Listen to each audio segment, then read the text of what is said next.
Haryana Shri Vijay Vardhan ji, PS to CM Shri V Umashankar जी, प्रशासन से आए मेरे कोलीग्स और मीडिया के साथी, आज एक ऐतिहासिक दिन है। हरियाणा सरकार ने एक फैसला लिया है कि सरकारी नौकरियों के लिए क्वालिटी मैन पावर को आगे आने के लिए एक कॉमन एलिजिबिलिटी टेस्ट को प्रेस्क्राइब किया जाए, जो कि हरियाणा स्टाफ सिलेक्शन द्वारा किया जाएगा।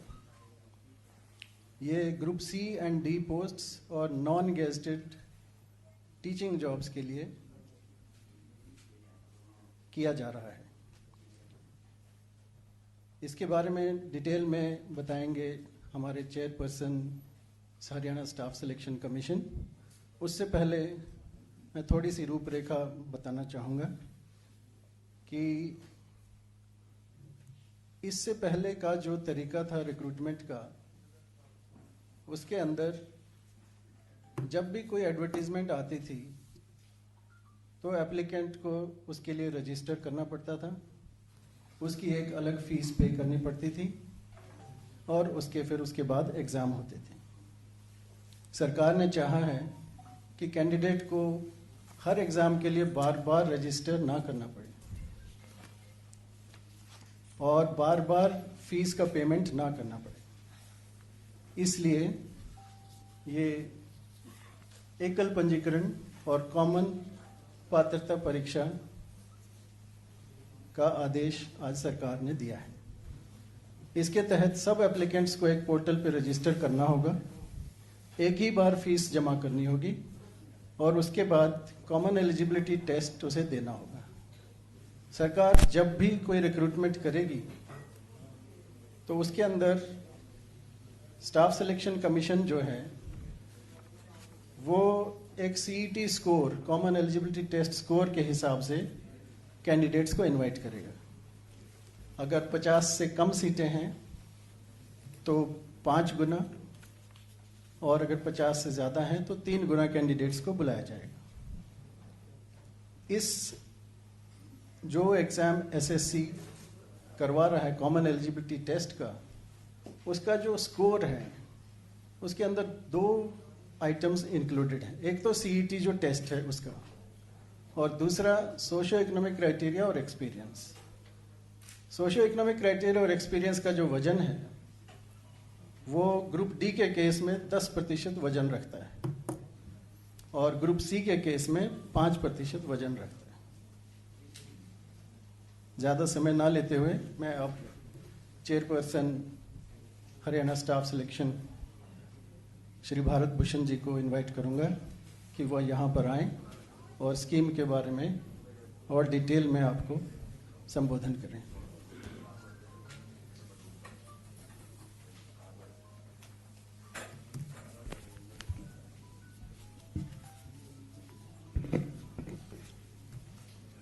आज के इस विशेष कार्यक्रम में जो स्वामी विवेकानंद जी की जयंती के ऊपर जिसका जो है शुरुआत हो रही है, मैं माननीय मुख्यमंत्री श्री मनोहर लाल जी का, माननीय मुख्य सचिव हरियाणा सरकार, मुख्य PSCM श्री डेसी साहब व सभी अधिकारीगण का और हरियाणा कर्मचारी चयन आयोग के मेरे सहयोगी सदस्य जो यहाँ पर आए उन सभी का, और आप सभी प्रेस के साथियों का यहाँ पहुँचने पर हार्दिक अभिनंदन और स्वागत करता हूँ। ये वन टाइम रजिस्ट्रेशन का जो विषय है, माननीय मुख्यमंत्री जी पिछले 3-4 साल से इसके ऊपर और हमारे सभी अधिकारीगण इस विषय पर बहुत ही चिंतन और मनन इसके ऊपर किया कि बार बार एक उम्मीदवार को विभिन्न भर्तियों के लिए बार बार फॉर्म भरना पड़ता है, बार बार फीस देनी पड़ती है, बार बार एग्ज़ाम देने के लिए उनको एग्जामिनेशन सेंटर पर आना पड़ता है, और हरियाणा कर्मचारी चयन आयोग को बार बार इन उम्मीदवारों के जो वांछित दस्तावेज हैं उनकी जांच पड़ताल करनी पड़ती है और इसके अंदर बहुत ज़्यादा समय जो है इस प्रक्रिया को, चयन प्रक्रिया को करने में लगता है, जिसके कारण कई प्रकार की कठिनाइयां पैदा होती हैं। इस प्रक्रिया को सरल करने के लिए और स्पीड अप करने के लिए, और जो माननीय मुख्यमंत्री जी का और हरियाणा सरकार का एक मोटो है कि सभी नौकरियां योग्यता के आधार पर पारदर्शिता के अनुसार दी जाएं, और जो पिछले 6 वर्षों में हमने ये करने का एक प्रयास किया है, उसको और स्पीड अप कैसे किया जाए, पारदर्शिता और जो योग्यता का मापदंड है इसको और भी स्ट्रेंथन कैसे किया जाए, इस विषय पर वन टाइम रजिस्ट्रेशन का जो पोर्टल है उसकी आज विधिवत जो है शुरुआत माननीय मुख्यमंत्री जी के कर कमलों से होगी। वन टाइम रजिस्ट्रेशन से मोटे तौर पर अभिप्राय ये है कि हरियाणा सरकार के अंदर जितनी भी ग्रुप सी और डी की नौकरियां हैं, आज के बाद सभी जो नौजवान युवा हैं, युवतियां हैं, हमारे बेटे और बेटियां हैं, उनको अगर ग्रुप सी और डी के अंदर नौकरी लेने की उनकी सरकारी में इच्छा है तो एक बार उनको रजिस्ट्रेशन करवाना होगा। एक बार रजिस्ट्रेशन करवाने के लिए उनको एक ही बार जनरल कैटेगरी के लिए 500 रुपये और आरक्षित वर्ग के लिए 250 रुपये की फीस एक बार ही अपने जीवन काल में, जब तक वो नौकरी लेने के योग्य है, केवल एक बार ही देनी पड़ेगी। इस पोर्टल के अंदर अपने आप को रजिस्ट्रेशन करवाने के लिए अभी हरियाणा सरकार ने जो एक बहुत ही अच्छा कदम उठाते हुए पीपीपी कार्ड, परिवार पहचान पत्र के नाम से जो कार्रवाई तकरीबन पूरी होने वाली है, जिसमें उसके परिवार का पूरा ब्यौरा है कि उसके परिवार में सदस्य कितने हैं, उनकी आयु क्या है, उनका व्यवसाय क्या है, इस प्रकार की पूरी जानकारी उसके अंदर रहेगी। और वो पीपीपी जो पहचान पत्र है उसका लिंक जो है इस पोर्टल के साथ रहेगा। जैसे ही वो उम्मीदवार अपना सभी वांछित जो भी उसकी क्वालिफिकेशन है और वो उसमें सारा डेटाबेस भरेगा तो तुरंत जो है उसके सामने पीपी कार्ड का जो है वो भी एक प्रकार से सारा ब्यौरा उसके सामने आ जाएगा, उसको वो चेक कर सकता है।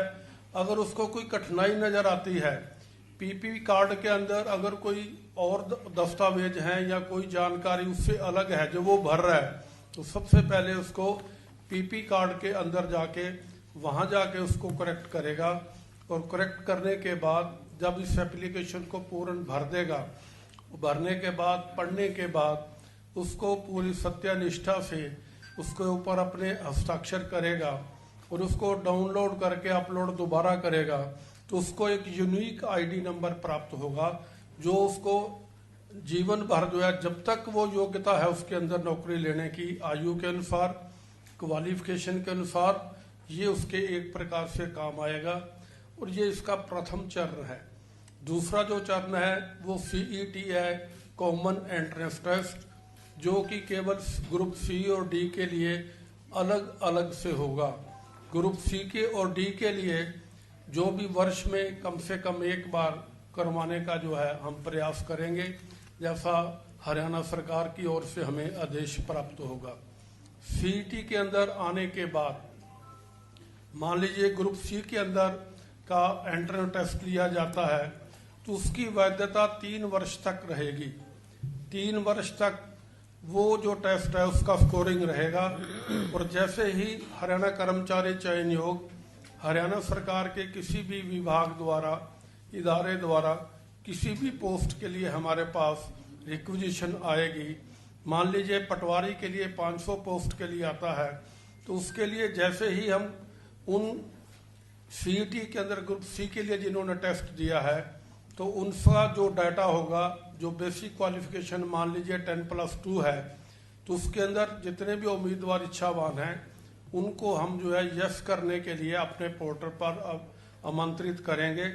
और जो उसमें यस करेगा उसके हिसाब से जो उनका स्कोरिंग बनेगा उसके अंदर 5 टाइम्स जो है उनको बुलाया जाएगा। अगर 30 तक जो है हमारे पास उसमें पोस्ट हैं, 30 से 40 के बीच में है तो 150 तक होंगे, और अगर उसमें 50 से ऊपर नौकरियां हैं, पोस्ट हैं, तो उसके अंदर 3 टाइम्स जो है उनको बुलाया जाएगा। और उनका जो है फिर स्क्रीनिंग टेस्ट हम अपने तौर पर हरियाणा कर्मचारी चयन आयोग लेगा, और उसकी स्कोरिंग के हिसाब से जो है आगे जो है विषय बढ़ेगा।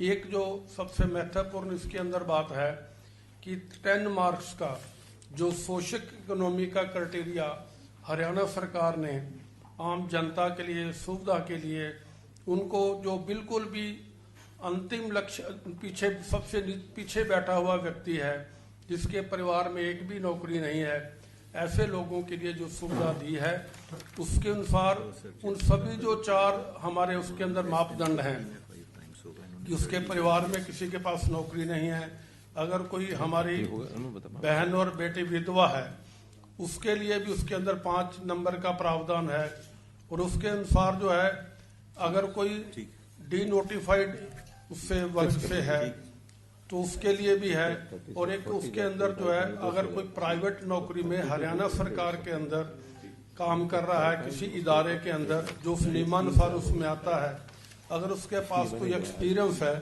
तो उसको भी 5 मार्क्स का जो है एक प्रकार से सहायतार्थ किया गया है। तो ये सोशो इकोनॉमिक के जो 10 मार्क्स हैं, ये सीईटी टेस्ट होने से पहले ही उसके योग के अंदर जो है जोड़ दिए जाएंगे, ताकि इस प्रक्रिया को बार बार हमें उनके डॉक्यूमेंट को चेक ना करना पड़े। इस प्रकार से जब हम second test screening test group C का वर्ग अनुसार लेंगे तो उसके अंदर जो है उनका रिजल्ट जो है उनका सीईटी टेस्ट लेने के बाद जो भी उनका परिणाम आएगा मेरिट के अनुसार और पूरी पारदर्शिता से, जो हम जैसे हम पहले कर रहे हैं उसको और स्ट्रेंथन करते हुए इसको और भी आगे बढ़ाएंगे। इसी प्रकार से ग्रुप डी की प्रक्रिया रहेगी। मेरा कहने का अभिप्राय ये है, इससे क्या होगा कि अभी हमें जो 6 महीने से 1 साल का समय एक चयन प्रक्रिया को पूरा करने में लगता है, इसको हम ज्यादा से ज्यादा 6 महीने और इसमें हम 3 महीने के अंदर भी ये चयन प्रक्रिया को पूरा कर सकते हैं, ऐसा मेरा विश्वास है।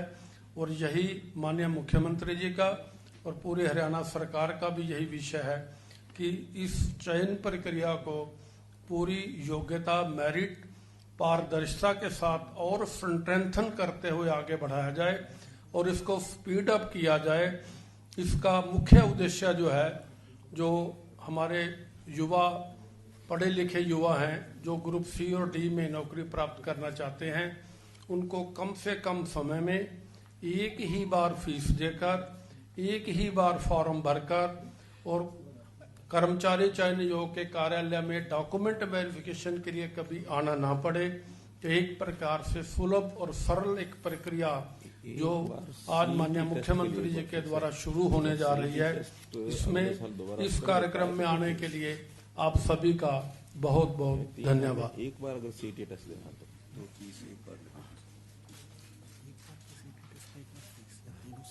ना अगर दूसरी बार सीटी टेस्ट देता फिर फीस तो मेन खर्चा तो सीटी का है। अब मैं उस टीम से एनआईसी टीम से श्री राहुल को इनवाइट करूंगा कि इस पोर्टल के बारे में, वेब पोर्टल के बारे में जिस पर बच्चों ने, एप्लीकेंट्स ने रजिस्टर करना है, उसके बारे में आपको थोड़ा सा डिटेल में, विस्तार में बताएंगे। थोड़ा छोटा करना भी, समय कम है, थोड़ा छोटा। प्रभात, विस्तार से नहीं, थोड़ा छोटा। मुख्यमंत्री जी और सारे सरकारी सीनियर अफसरान, क्विकली, वैसे तो भारती जी ने he has explained all the features. We have incorporated all those features technically. So one-time registration, OTR is a one-time registration portal which is basically a web-based integrated workflow system which incorporates all the features for the different applicants for Group C, Group D, and also for the non-gazetted teaching post. So it actually provides a one-time registration process wherein the processes will be managed by the Haryana Staff Selection Commission. Next slide. So these are the key highlights for this portal. It actually comprises for the one-time registration, as already explained. Unique ID for the candidate. So we'll be providing the unique ID for each candidate who will be registering on this portal.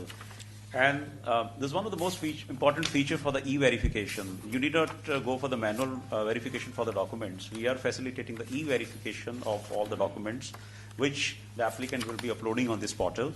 Admit card, yes, he can take the admit card from the portal directly. It's the e-admit card. Examination notification is basically for the government departments, wherein they can post the different notifications to the candidates.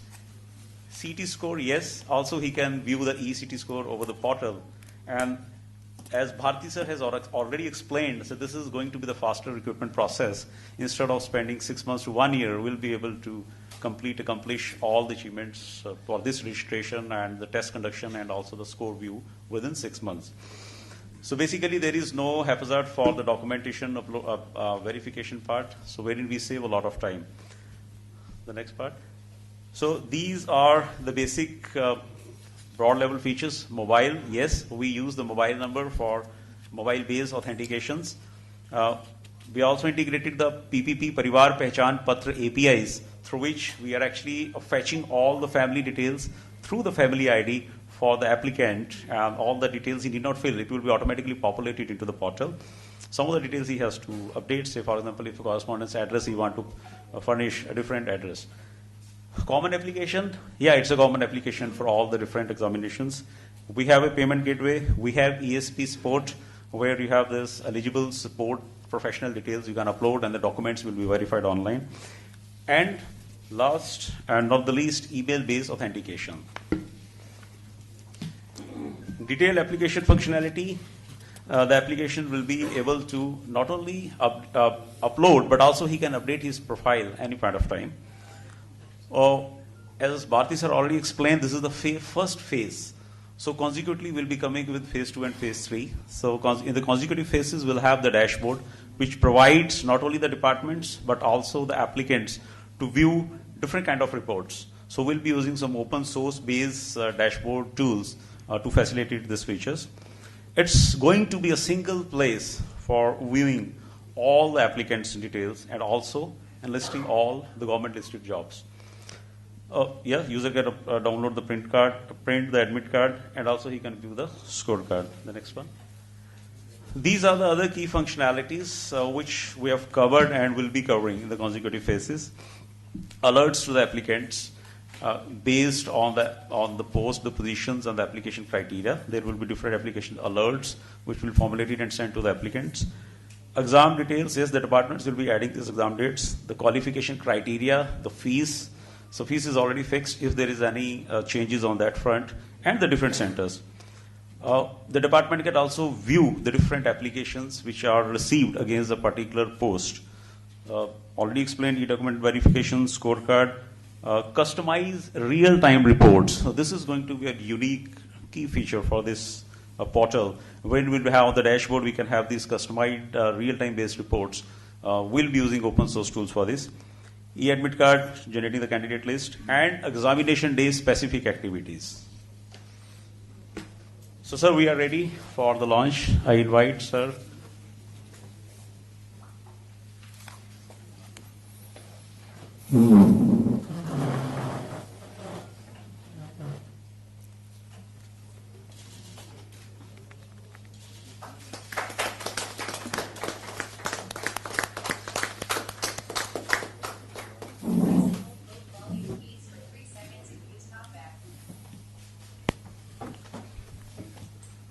और अब मैं माननीय मुख्यमंत्री जी से अनुरोध करूंगा कि हमारा मार्गदर्शन करें।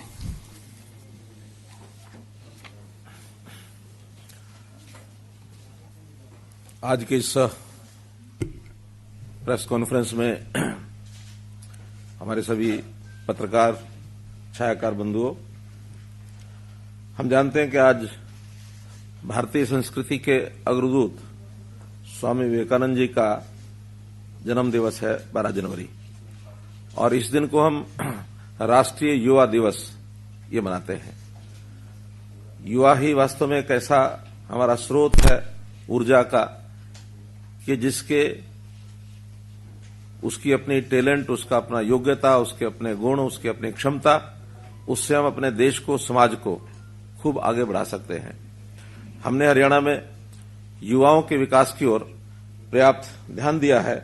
हमने अपना जो ये दूसरा कार्यकाल शुरू हुआ, इसके घोषणा पत्र में ये उस समय घोषणा की थी कि युवाओं की अपनी पढ़ाई, युवाओं की स्किलिंग, युवाओं की क्षमता को बढ़ाना और साथ ही युवाओं को नौकरी के लिए बार बार जो आवेदन करना पड़ता है ये नहीं करना पड़ेगा, एक बार आवेदन करना पड़ेगा।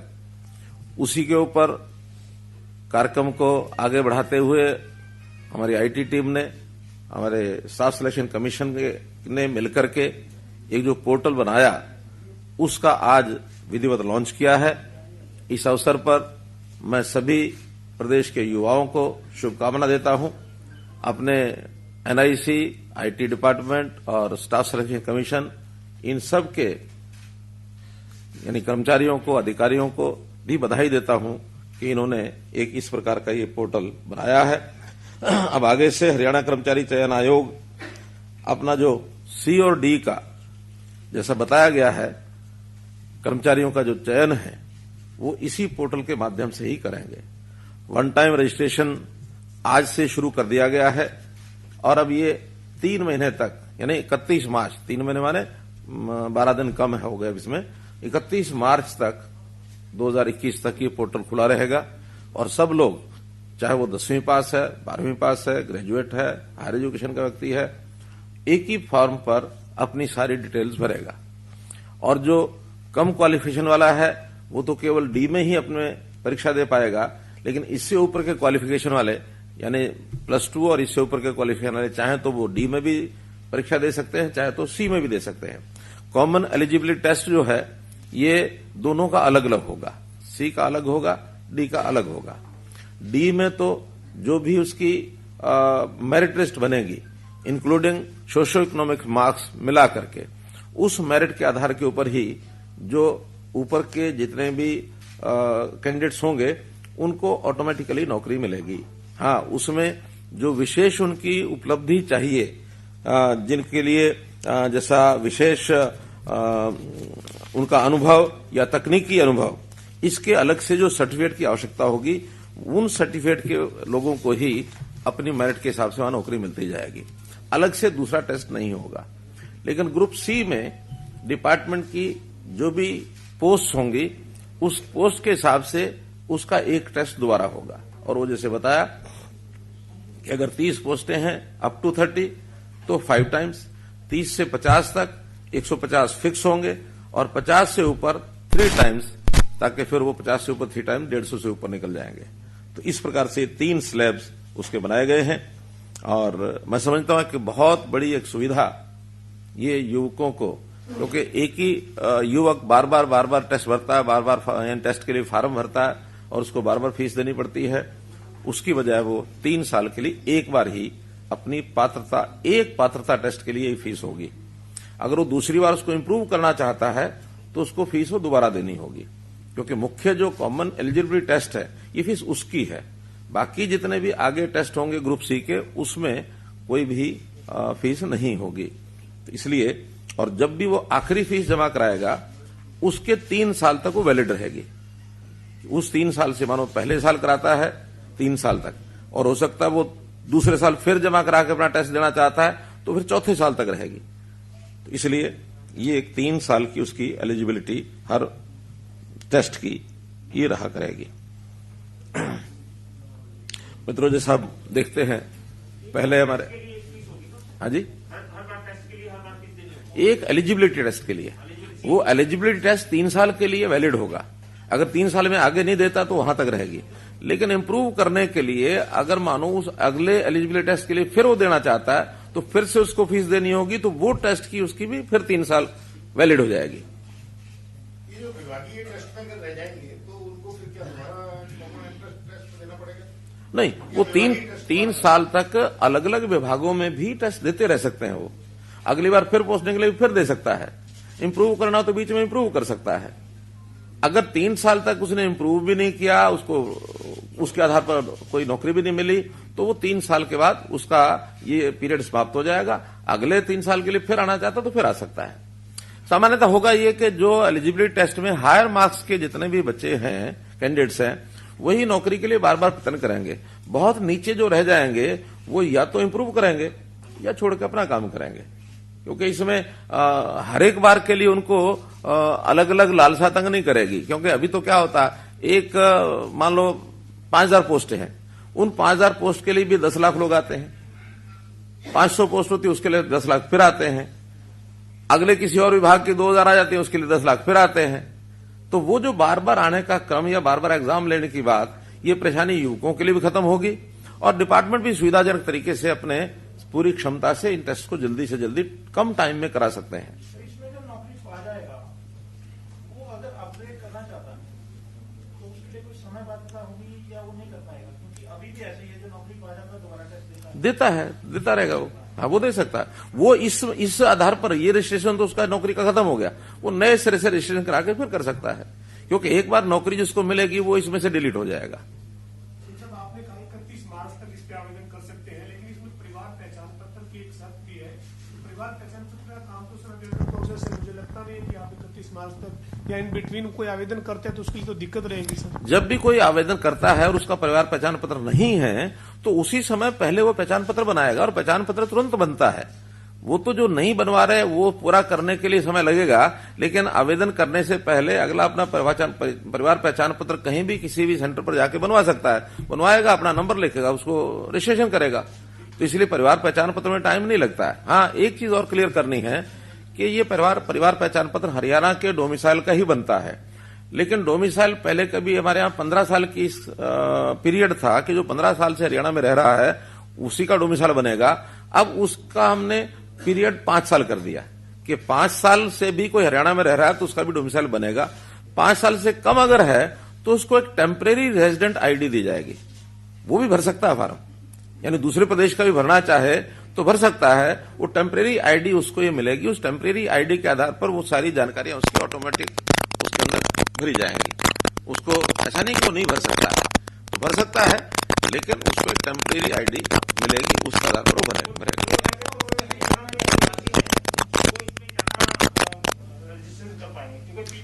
नहीं, सभी कर पाएंगे। पीपीपी के अलावा मैंने बताया ना, अगर किसी का पीपीपी नहीं है वो टेम्परेरी लेगा। हाँ, उसी पोर्टल में भरना पड़ेगा। हमारा जो पोर्टल है पीपीपी का, उसी में एक प्रावधान टेम्परेरी आईडी का है, उसके अंदर टेम्परेरी आईडी बनाएगा, अपना मूल एड्रेस जहां का वहां का लिखेगा।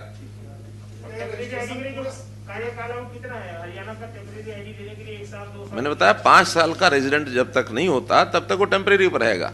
5 साल रेजिडेंस पूरा होने के बाद वो परमानेंट में आ जाएगा। पीपीपी का हमेशा, ये मैंने बताया 31 मार्च तक है। अभी 31 मार्च तक है, फिर इसको समय समय पर खोला जाएगा। जब मानो एक एग्जाम हो जाएगा तो दूसरे एग्जाम से पहले फिर खोला जाएगा, या जब भी कभी परीक्षाएं मान लो 10वीं की 12वीं की होती हैं फिर खोला जाएगा। अभी तो 31 मार्च तक जो पहले से 10वीं के 12वीं के लोग हैं वो आएंगे। और इसमें भारती जी एक प्रावधान हमने ये भी किया है कि जो इस बार 10वीं और 12वीं में अपीयर होंगे, हाँ, वो भी इसमें कर सकते हैं। प्रोविजनल अपना रजिस्ट्रेशन करेंगे, 10वीं में 12वीं में पास होने के बाद वो उसमें अपना अपडेट करेंगे कि 10वीं 12वीं पास हो गए। पास नहीं हो सके तो इसमें रिजेक्ट हो जाएंगे। ये प्रक्रिया की बात होगी, लेकिन टारगेट क्या रखा है सरकार ने? जिस तरह से कोविड का समय रहा, कुछ भर्तियां बंद भी हुई, प्रक्रिया तो एक सिंपल होगी, उसके लिए टारगेट भी होगा? कोई टारगेट नहीं है, सभी लोग रजिस्ट्रेशन कर सकते हैं, सबका टेस्ट होगा। इस टेस्ट के बाद डिपार्टमेंट अपनी आवश्यकता के हिसाब से फिर नौकरियों की एडवर्टाइजमेंट करेगा, और वो जो एडवर्टाइजमेंट होगी उसके बाद उनको फिर क्लिक करना होगा कि हाँ इस नौकरी के लिए अगर तो ग्रुप डी है तो वो सिलेक्शन सीधी हो जाएगी और सीधा उनको अपॉइंटमेंट लेटर जाएगा। 1 महीने का टाइम मिलेगा ज्वाइन करने का। कोई ज्वाइन करेगा ठीक है, नहीं ज्वाइन करेगा तो नेक्स्ट की बारी आएगी। और अगर ग्रुप सी है तो उसको अगला टेस्ट जो डिपार्टमेंट का देना है उसके लिए उसको टिक करना होगा कि हाँ मैं इसके लिए एग्जाम देना चाहता हूं, लेकिन उसके लिए नंबर जो फिक्स कर दिया है अप टू 30, 5 गुना, 30 to 50, 150, अबव 50 अगर पोस्ट हैं तो होते 3 गुना।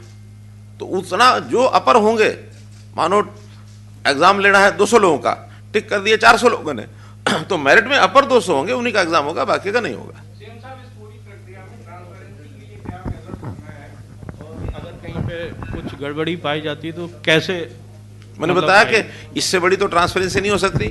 हर चीज पोर्टल पर है, जितने लोगों ने फॉर्म भरे हैं वो सबको पता रहेंगे वेबसाइट के ऊपर। जिनको सोशो इकोनॉमिक नंबर दिए गए हैं वो पहले से उसके अंदर डाल दिए जाएंगे, उसको जोड़ करके मेरिट बनाई जाएगी। किसी ने चैलेंज करना तो चैलेंज करेगा।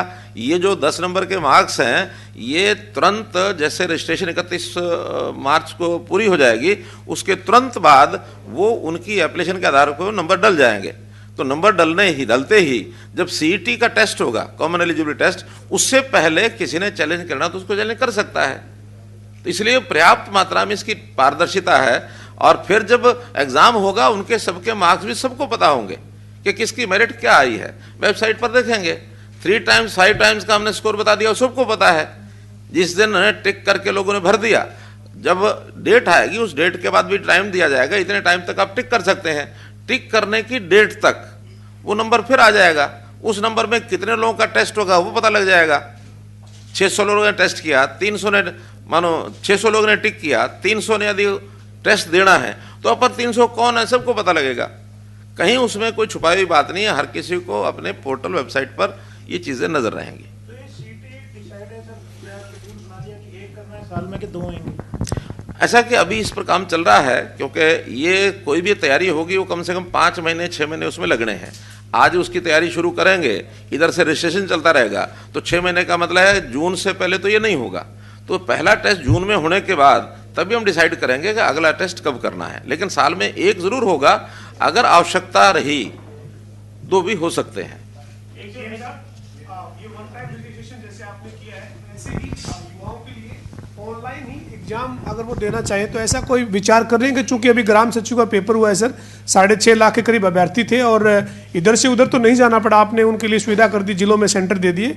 लेकिन इसके बावजूद 1-2 जगह से ऐसी चर्चाएं रही सर कि पेपर लीक हुआ है। हालांकि आधिकारिक तौर पर आपके पास या चेयरमैन साहब के पास जानकारी होगी कि क्या वाकई में पेपर लीक था या अफवाह थी। लेकिन क्या ऑनलाइन एग्जाम भी बच्चे देश के जो बच्चे कंप्यूटर पे लैपटॉप पे ऐसे सेंटर बना दिए जाए? अभी ग्रुप सी और डी के लिए एलिजिबिलिटी टेस्ट ये ऑनलाइन नहीं है। ऑनलाइन का विचार भी करेंगे तो हायर जो टाइप की जो नौकरियां होंगी उसके लिए करेंगे, क्योंकि 10वीं का 12वीं का ये विद्यार्थी अभी ऑनलाइन की लेवल पर नहीं आ सकता कि उनको हम ऑनलाइन लें, पहली बात।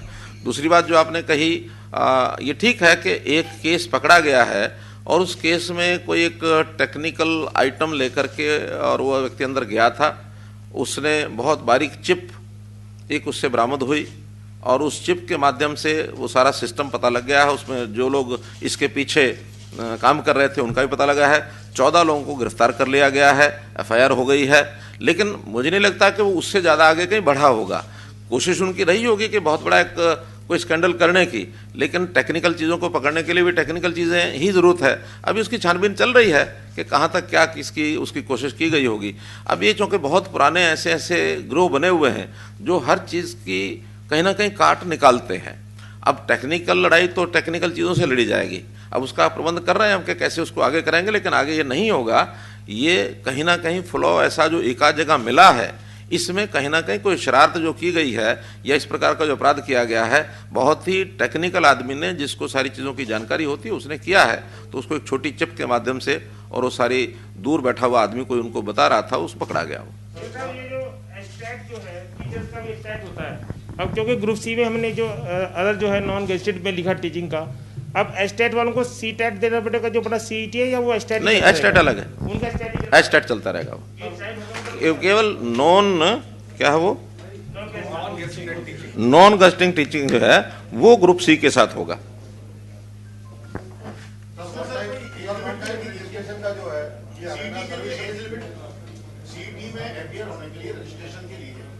वही जो नौकरियों के लिए है वही एज लिमिट है 42 वर्ष और 47 वर्ष।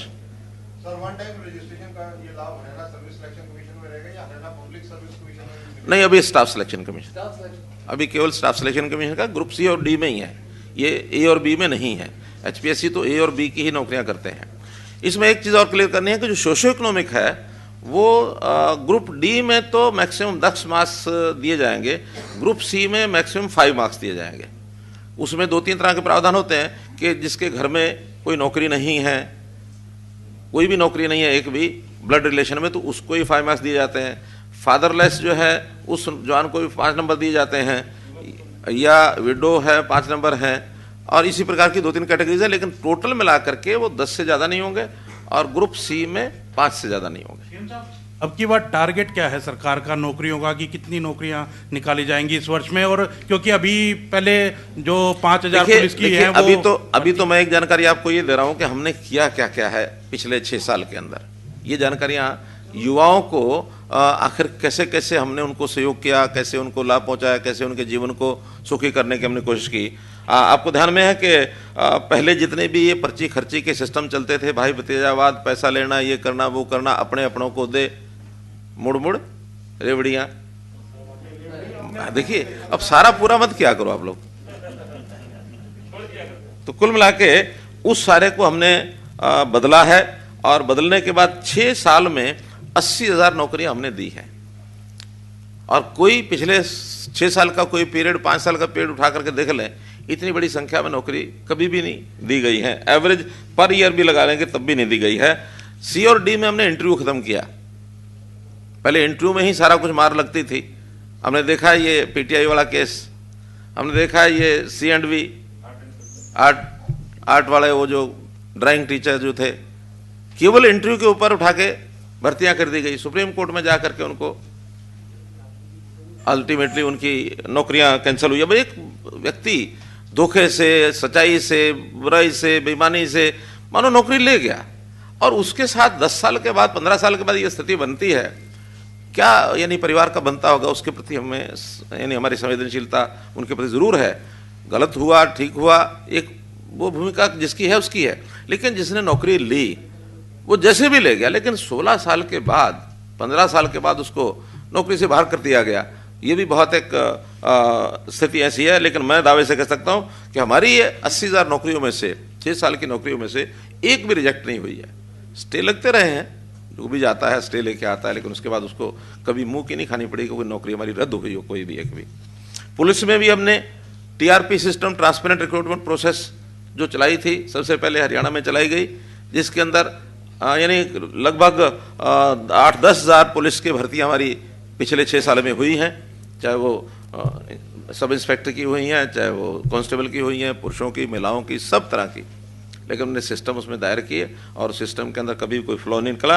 और अच्छे अच्छे लोग, यानी आज पुलिस का जो नया बैच है, बहुत अच्छे पढ़े लिखे, अच्छे यानी होनहार, और उसमें से हमने एक और छूट दी उनको कि आपको आगे प्रमोट करना, अपने आप को कैरियर बनाना है, आपको आगे जाने के लिए कोई भी टेस्ट देना, NOC नहीं लेना पड़ेगा। Just you inform your department कि मैं एक टेस्ट देने जा रहा हूं। पहले क्या होता था, NOC लेना अनिवार्य होता था, और NOC लेते समय ऊपर के अधिकारी भी सोचते थे भाई ये नीचे का आदमी हमारे काम का आदमी है, हमारा हमने ट्रेनिंग इसको दी है, ये जाएगा तो हमें छोड़ जाएगा, तो फिर हमारा काम खराब होगा, हमें नई भर्ती करनी पड़ेगी। नो, हम उस नौजवान के कैरियर में बाधा नहीं बनना चाहते। पहले मैं जो अगली बातें थोड़ी सी बता देता हूं, फिर पोर्टल पर फिर आ जाएगा वापस। पोर्टल की काफी बातें बता दी हैं। 75% उद्योगों में प्राइवेट नौकरी के लिए इसका कानून हमने बनाया है कि हरियाणा के युवक को प्राथमिकता मिले। ये ठीक है, इसमें काफी कुछ चर्चा, बहस ये सब चलती है, चल भी रही है, लेकिन मैंने कहा अगर उपलब्ध है हरियाणा का नौजवान तो उसको नौकरी पहले मिलनी चाहिए, उपलब्ध नहीं है तो बाहर से ला सकते हैं। इसका मैकेनिज्म वो सारा हम बना रहे हैं। विदेश सहयोग विभाग हमने बनाया है, कल ही उसमें मीटिंग हुई है कि हमें अपने नौजवानों को, हमारे यहाँ जो वर्कफोर्स है ये काम करने के लिए विदेश में भी अगर जा सकते हैं, उनको फैसिलिटेट किया जाए। कॉलेजेस में फ्री पासपोर्ट बनाने की हमने सुविधा दी। क्या फॉर्म भरिए, कोई भी पोस्ट यानी ग्रेजुएट होने वाला विद्यार्थी अपना पासपोर्ट वहीं से लेकर के जा सकता, उसका कोई शुल्क नहीं लगेगा। और 6,800 विद्यार्थियों को इस साल ये पासपोर्ट दिए गए हैं जिन्होंने अप्लाई किया है फ्री ऑफ कॉस्ट। इसी प्रकार की स्किलिंग के भी हम कार्यक्रम चला रहे हैं। हमारा जो स्किल डेवलपमेंट यूनिवर्सिटी बनाई है, हर प्रकार की स्किलिंग, चाहे वो 10वीं पास है, चाहे ग्रेजुएट, पोस्ट ग्रेजुएट, +2 कोई भी है, ताकि जिस चीज़ की आवश्यकता है उसकी स्किलिंग और वो करवाई जाए और उनको आगे बढ़ाया जाए।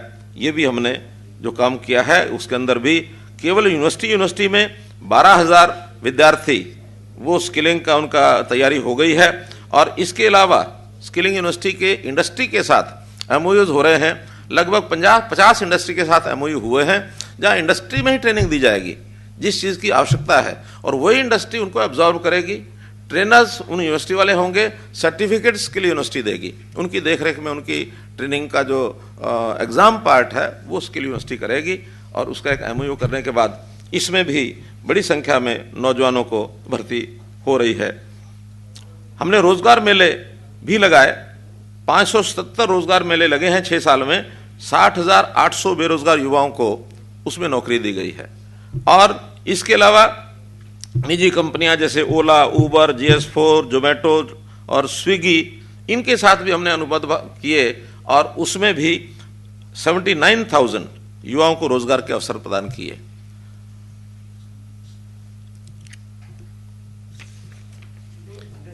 इसी प्रकार ITIs, हमारे ITIs में 71 ट्रेड हैं इस समय, 40 उद्योगों के साथ उन्होंने भी MOU किया है कि वहाँ जो ITI में कोर्स कराते हैं उसके बाद उन्हीं इंडस्ट्री में जिनका MOU होते हैं फर्स्ट प्रायोरिटी उनको दी जाती है कि वहाँ जाकर के ज्वाइन करना चाहे तो कर सकते हैं। इसमें भी बहुत बड़ा एक युवाओं को रोजगार का ये सारा विषय मिला है। जैसा मैंने कौशल विश्वविद्यालय के MOUs का विषय बताया है, जो इंडस्ट्री के साथ किए गए हैं उसमें भी 71,000 युवाओं को और ऐसा उन इंडस्ट्री में जाने का अवसर मिला है। कोचिंग के नाते भी जैसे युवाओं को, जो गरीब विद्यार्थी हैं, अच्छे होनहार हैं, इनके लिए सुपर 100 कार्यक्रम चालू किए, अभी 2 चल रहे हैं, इस बार से हमने उसकी 4 की घोषणा की है। और वहाँ गरीब विद्यार्थी फ्री कोचिंग लेता है और फ्री कोचिंग उनको एक अच्छे लेवल की कोचिंग दी जाती है। और दोनों कोचिंग सेंटर से इस बार 83 युवा ऐसे हैं जिनको IIT और मेडिकल कॉलेजेस में एडमिशन मिले हैं। तो इसमें एक बहुत बड़ी उपलब्धि ये सब हुई है। M3M फाउंडेशन, इसमें हमने 50,000 मेधावी विद्यार्थियों को, यानी प्रतियोगी परीक्षाओं की तैयारी कराने के लिए ऑनलाइन तैयारी, ये इस फाउंडेशन के द्वारा हो रही है। 50,000 विद्यार्थी अपने घर बैठे ये इस प्रकार की ले रहे हैं। सक्षम युवा योजना, जैसे पहले से पता है कि 100 घंटे काम के बदले में पोस्ट ग्रेजुएट को 9,000 रुपया, ग्रेजुएट को 7,500, +2 भी चालू कर दिया है, उसको 6,000 रुपया मासिक उसको मिलेगा। इसमें भी 1,20,000 युवाओं ने इसका लाभ उठाया है। हालांकि ये टेम्परेरी लाभ होता है उनको, जब वो उसके बाद बाहर निकल करके नौकरी जाते हैं तो उसको छोड़ते हैं, लेकिन एक प्रारंभिक उनको हेल्प मिल जाए, ये भी हमने किया है। खेलों में भी हम बहुत कुछ कर रहे हैं, उसके लिए युवाओं को खिलाड़ी के नाते तैयार करना। इस बार तो भाग्य से हरियाणा जो मेज़बानी कर रहा है कि हमारा खेलो इंडिया, नेशनल गेम खेलो इंडिया पंचकुला में ही उसका आयोजन होगा नवंबर 2021 में। तो ये युवाओं को आगे बढ़ाने के लिए प्रधानमंत्री जी का जैसा एक आह्वान है कि शिक्षा में, कौशल में, खेल में, रोजगार में इन युवाओं को आगे बढ़ाया जाए, हर दृष्टि से हम काम कर रहे हैं। और इस नाते से आज के इस कार्यक्रम में इस पोर्टल का जो शुभारंभ हुआ, इसका भी बहुत बड़ा युवाओं को लाभ होगा। कल लोहड़ी का त्यौहार है, आने वाले दिन में संक्रांति का त्यौहार है, दक्षिण में पोंगल का त्यौहार चल रहा है। इन सब त्योहारों को आप लोग खुशी से मनाएं। आपको बहुत बहुत शुभकामना, बहुत बहुत बधाई। अब कोई विषय बाकी रह गया हो तो 2-4 मिनट का सकते। ऐसा कि वो चूंकि साल में एक बार होना होता है, प्रिंसिपली केंद्र सरकार ने, स्पोर्ट्स डिपार्टमेंट ने हमको परमिशन दे दी है कि आप अपनी तैयारी चालू रखिए। उसकी निश्चित डेट्स वो बाद में तय होंगी, लेकिन उसके कौन से खेल कहाँ होंगे ये सारी तैयारी हमने कर ली है।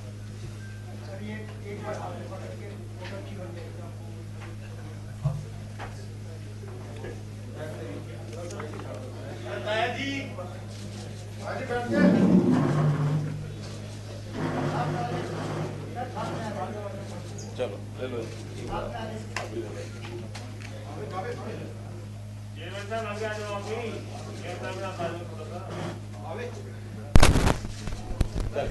धन्यवाद। फोटोग्राफ एक तरफ से होने चाहिए, कभी इधर कभी इधर। धन्यवाद। आज ही 2 दिन बाद फिर आऊंगा आपके सामने। ऐसी बातें मुलाकात के बाद। सीएम साहब, ये कॉमन टेस्ट जो रखा है उससे पहले भर्ती होएगी या नहीं होएगी? अभी जो चल रही है, नहीं, जो पहले वाली चल रही है वो सब होंगी। जो पहले से एडवर्टाइजमेंट हुई हैं, जो फार्म भरे गए हैं, वो नहीं रुकेंगी। ये तो चूंकि टेस्ट जून में जाके होना है और इसमें भी पहले ग्रुप सी का होगा या डी का होगा, एक एक करके होंगे। तो इस नाते से तब तक ये सारे काम HPSC के भी, स्टाफ सिलेक्शन के विषय भी सब चलते रहेंगे।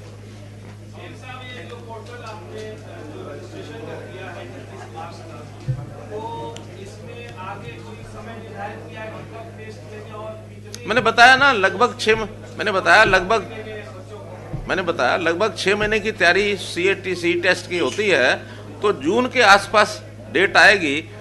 उससे पहले सोशो इकोनॉमिक जो मार्क्स देने होंगे उसका भी वेरिफिकेशन या उसकी कोई ऑब्जेक्शन आते हैं तो उस ऑब्जेक्शन को दूर करना, ये अप्रैल में ये काम होगा, जून में ये टेस्ट होगा और जून के बाद इसकी भर्तियां होंगी। धन्यवाद।